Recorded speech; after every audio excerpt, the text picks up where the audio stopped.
I need to tell you something that might get me canceled, but I don't care anymore. Halloween is the most overrated, overhyped, wasteful excuse for a holiday that America has ever conjured up. And after 35 years of pretending to enjoy it, I'm finally ready to speak my truth. Last October 31st was the day I realized I'd been living a lie. Surrounded by fake spiderwebs, overpriced candy, and neighbors who think dressing up as a sexy version of literally anything counts as creativity. Can you guess which city I'm talking about? If you haven't subscribed yet, please hit that subscribe button and turn on notifications to support the channel. Your support means everything as I share these honest conversations that need to be heard. My name is Rachel, and I'm a 42-year-old suburban mom who has spent 2 decades pretending that Halloween is magical. I've carved hundreds of pumpkins that rotted on my porch. I've spent thousands on costumes my kids wore once. I've handed out candy to ungrateful teenagers who didn't bother saying thank you. And I smiled through it all, because that's what you're supposed to do. Everyone loves Halloween, right? Wrong. This realization didn't come overnight. It's been building for years, like a pressure cooker ready to explode. But last year, something shifted. Maybe it was turning 40 and realizing I had limited time on Earth to spend on things that won't bring me joy. Or maybe it was standing in my driveway at 9:30 at night, freezing while teenagers dressed as barely their versions of Disney. Characters ransacked my candy bowl without a glance in my direction. I grew up in Pennsylvania where Halloween was low-key. We'd carve one pumpkin, my mom would buy one bag of candy, and we'd throw together costumes from things around the house. A sheep became a ghost. Face paint made us cats or vampires. It was simple, cheap, and took maybe an hour of effort total. Then I moved to suburban Connecticut, got married, had kids, and discovered that Halloween in affluent suburban America is a completely different beast. It's not a holiday. It's an arms race. It's a months-long production requiring planning, budgeting, decorating, coordinating, and performing. Heaven help you if you don't participate with sufficient enthusiasm. My first Halloween in our new neighborhood, I put a carved pumpkin on my front step and a bowl of candy by the door. I learned quickly that this wasn't nearly enough. My neighbor Linda had transformed her entire yard into a graveyard with fog machines, motion-activated zombie props, and spooky sounds playing on loop for 6 hours. Another neighbor hired a professional decorator who installed a 20-foot inflatable haunted house. A third family had teenagers dress up as creepy characters who jumped out to scare trick-or-treaters. I felt like I'd shown up to prom in jeans while everyone else wore ball gowns. The judgment was palpable. Linda came over the next day and helpfully suggested some easy decorating ideas, including links to buy my own fog machine and animatronic witch. The message was clear: step up your game or let down the neighborhood. So the next year, I did. I bought decorations. I strung orange lights across my porch. I put fake spiderwebs in the bushes. I got a skeleton to hang by the door. My kids were thrilled. Linda nodded her approval. I'd been accepted into the Halloween cult. But nobody talks about how expensive, time-consuming, and meaningless all that stuff is. Those decorations I bought. I used them 3 years before half broke or fell apart. The orange lights stopped working after 1 season. The skeleton's arm fell off. The fake spiderwebs tangled into an unusable mess in storage. I spent hundreds on stuff that ended up in the trash. Also, my house would look festive for one night. And that's just decorations. Let's talk about costumes. When my oldest daughter Emma was 2, I scrolled through Pinterest and saw elaborate homemade costumes other mothers had created. Hand-sewn fairy wings with intricate beadwork, cardboard robot costumes with working LED lights, movie-quality makeup transformations. These weren't costumes. They were works of art that clearly took weeks to create. I felt inadequate buying Emma a store-bought princess costume, even though she loved it and wore it for months. The competitive parenting culture had infected me. I spent hours browsing craft stores and watching YouTube tutorials on how to make elaborate costumes from scratch. I never made any of those Pinterest creations because I have a full-time job and 3 kids and 0 hours of free time to hand-sew fairy wings. But I still felt guilty every year. I felt like I was failing as a mom because my kids wore store-bought costumes instead of showcasing my non-existent crafting skills. It's absurd when I say it out loud now, but that's the culture Halloween has created. You're not just celebrating a holiday. You're being judged on how well you celebrate it. The pressure extends to adults too. Adult Halloween parties have become an excuse for people to spend insane amounts on elaborate costumes they wear once. Couples coordinate outfits. Friend groups have themes. There are costume contests with actual prizes. I've been to parties where people clearly spent hundreds of dollars and dozens of hours creating costumes. And I showed up wearing cat ears I bought at the drugstore for $5. Again, I felt inadequate. Again, I felt judged. And again, I wondered, why are we doing this? What's the actual point? The turning point came last year. October started and I felt familiar dread settling over me.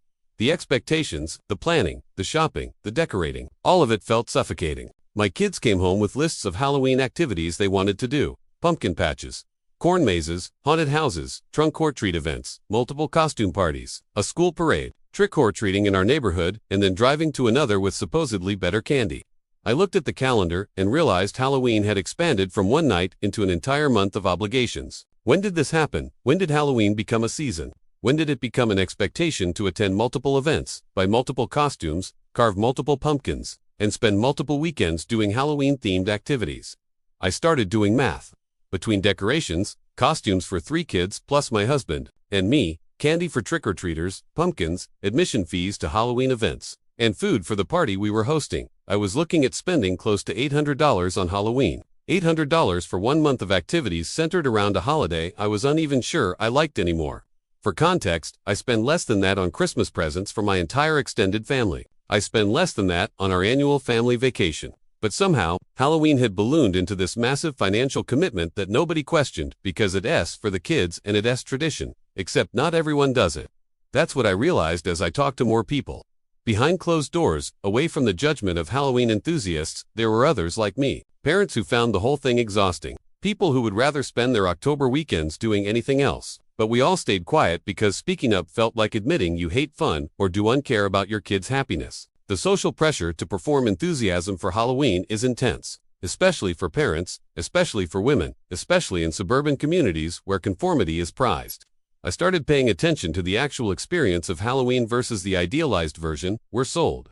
The reality is messy, stressful, wasteful, and often disappointing. Pumpkin carving sounds lovely in theory. Families gathered around the kitchen table, laughing and creating jack-o'-lantern masterpieces. The reality, it's a huge mess. Pumpkin guts everywhere. Kids who lose interest after 5 minutes. Parents doing 90% of the carving while trying not to cut themselves. The pumpkins sitting outside for a week before rotting and attracting fruit flies. The costume situation is worse. You spend weeks helping your kid decide what they want to be. You either buy an overpriced costume from a store where everything is cheap, flammable material, or you commit to making something homemade, which requires time, skill, and supplies most people don't have. Then your kid wears it for maybe 4 hours total. If you're unlucky, they decide the day of Halloween that they want to be something completely different. And trick-or-treating itself. Let's be honest, it has parents walking around in the cold while kids sprint from house to house collecting candy either ration for months or throw away. It's teenagers too old to be trick-or-treating, grabbing handfuls without saying thank you. It's toddlers scared of decorations, crying at every house. It's managing sugar-high kids who crash hard an hour later. Meanwhile, if you're home handing out candy, you're interrupting your evening every 3 minutes to answer the door, smile at kids who don't make eye contact, and watch your candy supply disappear within an hour because the first group of teenagers took 3 handfuls each. Where's the joy in any of this? Where's the magic? It's marketed as this wonderful community-building tradition, but the actual experience is chaotic, exhausting, and expensive. And we keep doing it because we're supposed to. Because tradition. Because childhood memories. Because what kind of monster doesn't like Halloween? This monster. This exhausted, broke, feet-up monster who finally reached her breaking point last October 31st. I was standing in my driveway at 9:30 at night. It was 45 degrees and windy. I'd been outside for 3 hours. My feet hurt. I was freezing. The candy bowl was empty. My kids were inside on sugar highs, fighting, and I thought, why am I doing this? Not just standing in the driveway, but participating in this entire exhausting tradition. What am I getting out of it? What are my kids getting besides cavities? I couldn't think of a good answer. That's when everything shifted. I went inside, threw away the empty candy bowl, and told my husband we needed to talk. I explained that I was done. Done pretending to love Halloween. Done spending hundreds of dollars and countless hours on a holiday that brought me no joy. Done conforming to neighborhood expectations and Pinterest standards. He was supportive. My kids were less understanding. My youngest started crying. My oldest accused me of being a fun hater, and I got it.